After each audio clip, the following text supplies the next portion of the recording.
Hi everyone, my name's Pan and welcome to another edition of Bluebird Corner, the Cardiff City fans podcast.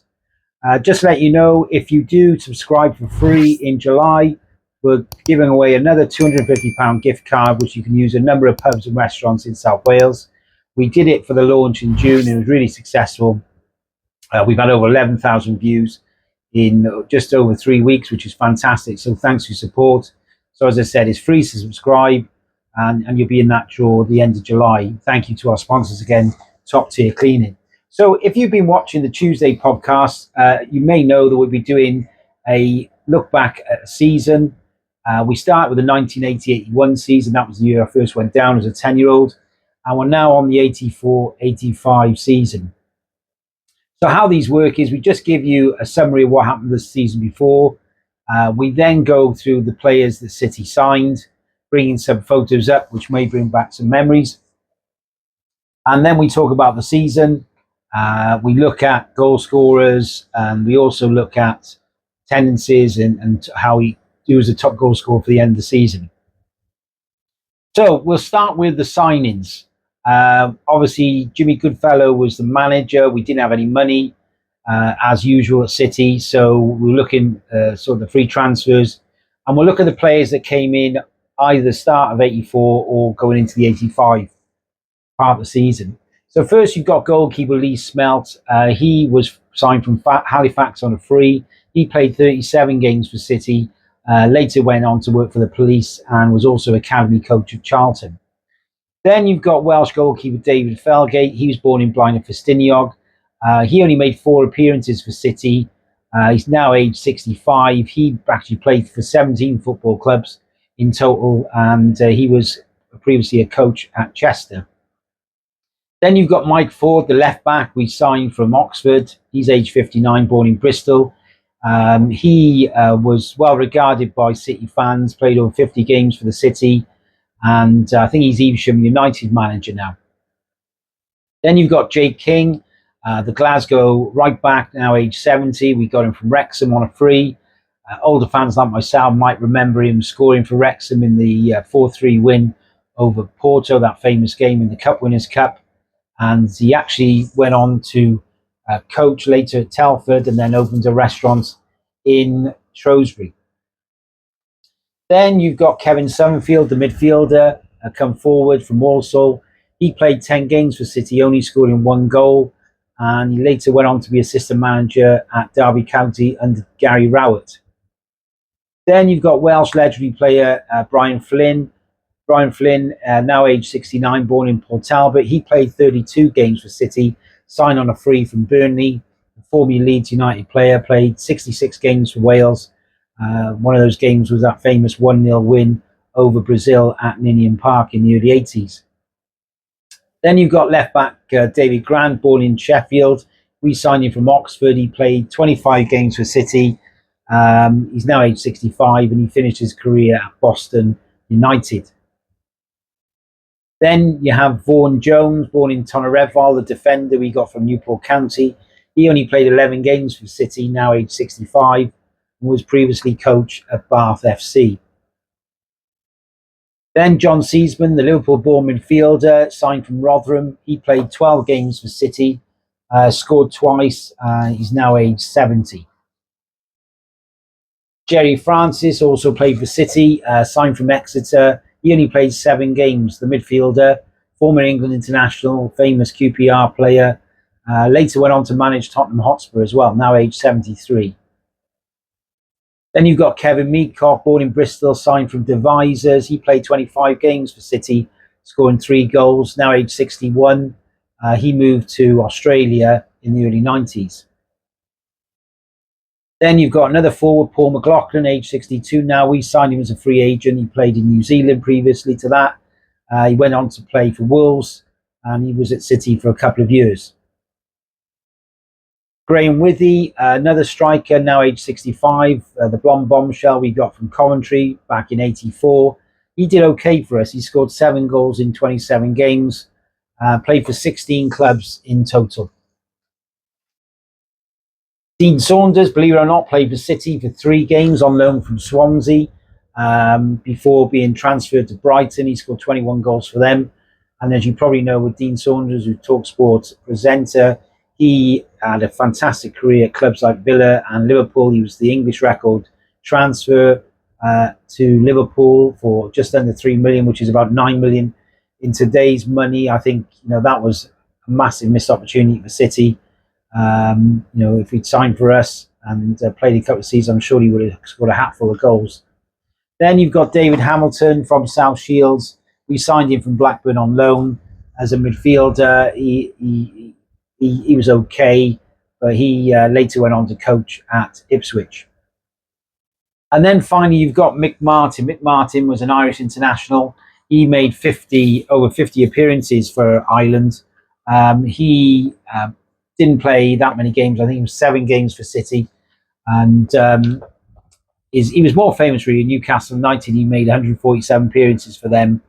We sort of got Mick Martin at the back end of his career. So as I said, we went into the season with little money.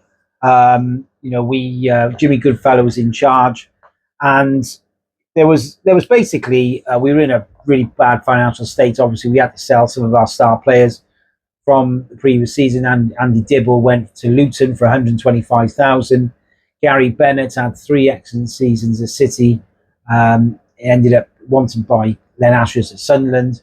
That fee went to tribunal, and he went for a paltry 75 grand.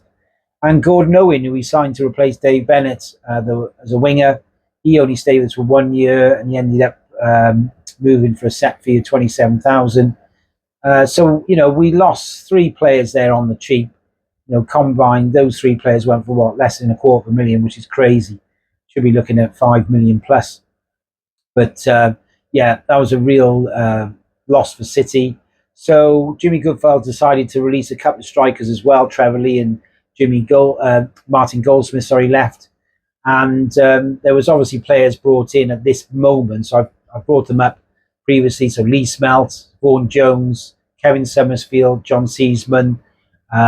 They sort of came in for the beginning of the season, which was our opening game against Charlton at home. Didn't start well at all. Didn't lay a glove on them. We lost 3-0.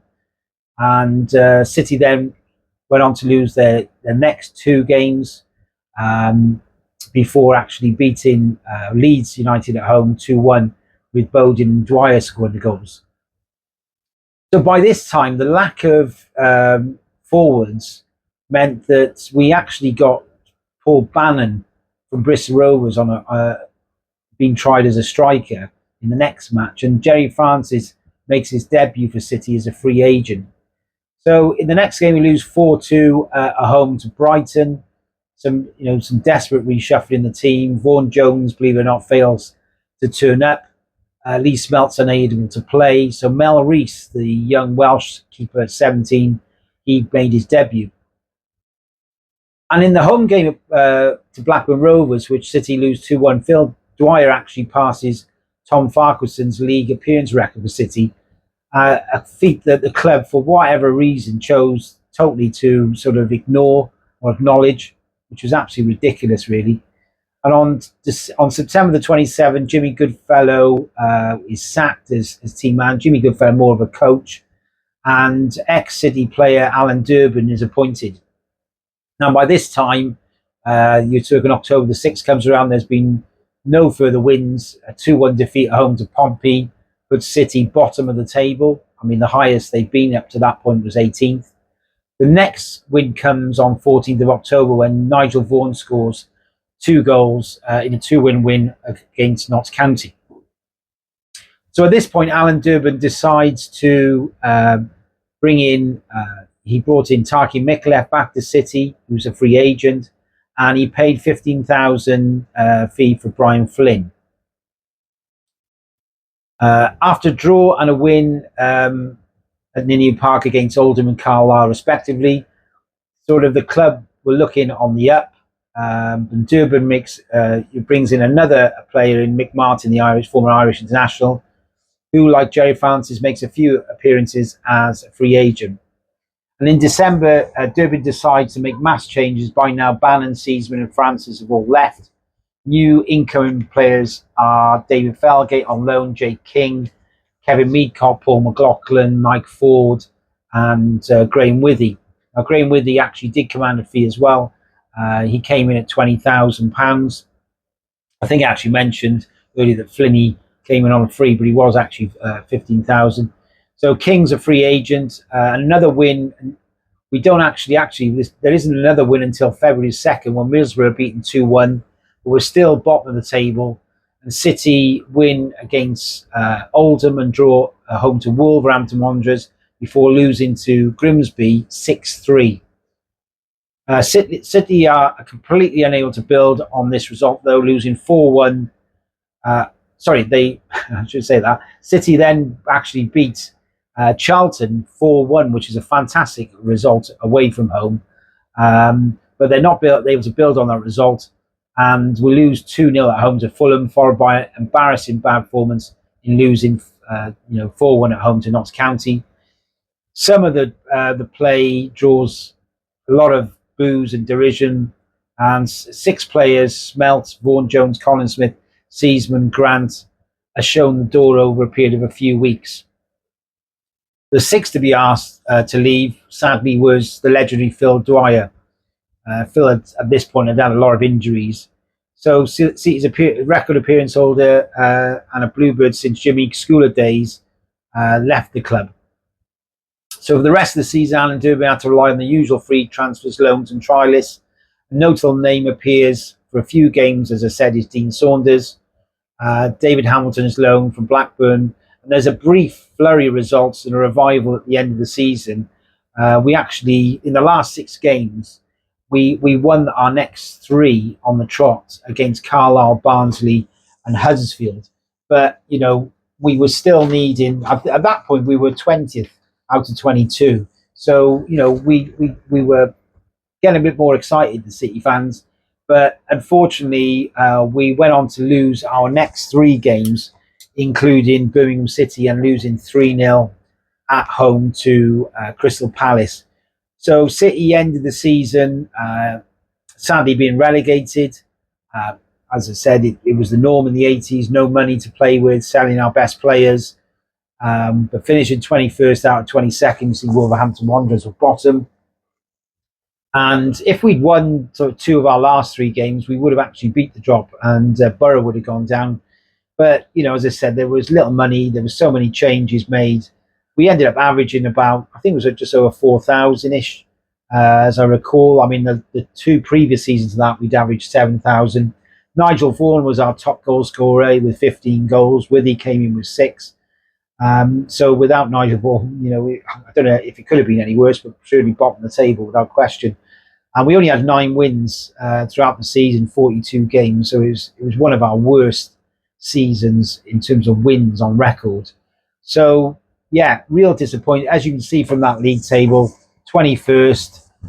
There wasn't much to talk about in terms of performance. I mean, crazily, like I said, against Leeds United, Manchester City, there was good performance. Portsmouth at times. We'd had some good performances, beating Middlesbrough, but there just wasn't enough there, and especially the middle teams in that, we weren't getting any points, and it was all coming down to the fact we didn't have a stable defence, too much chopping and changing.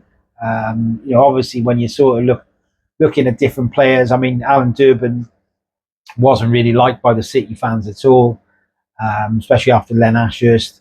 But to be fair, again, there wasn't much money to go around. So it'd be interesting to hear what you thought that season. Were there any particular games that stood out for you? I was on the Bob Bank that year. That was the first year I started being on the Bob Bank. Obviously around me were a few fans, less than. I mean, there was a few games we'd had under 3,000. It's crazy to think now, isn't it? Some of our younger fans can't recall crowds of probably less than 15, 16,000 minimum, and obviously in those days getting 3,000, 2,500 was quite common. I think our highest crowd that season was 7,000. So attendances were dropping, which is, again, we're losing even more money. So it was really disappointed to see us get relegated to what is now League One, or the old Division 3. So yeah, thanks very much, as I said, for listening to these podcasts. We've got over 11,000 views, which is fantastic for just going for 3 weeks. So we're doing 2 or 3 podcasts a week. Please let us know as well if there's anything you'd like us to do a podcast on. But thank you for listening, and we shall see you soon. Take care.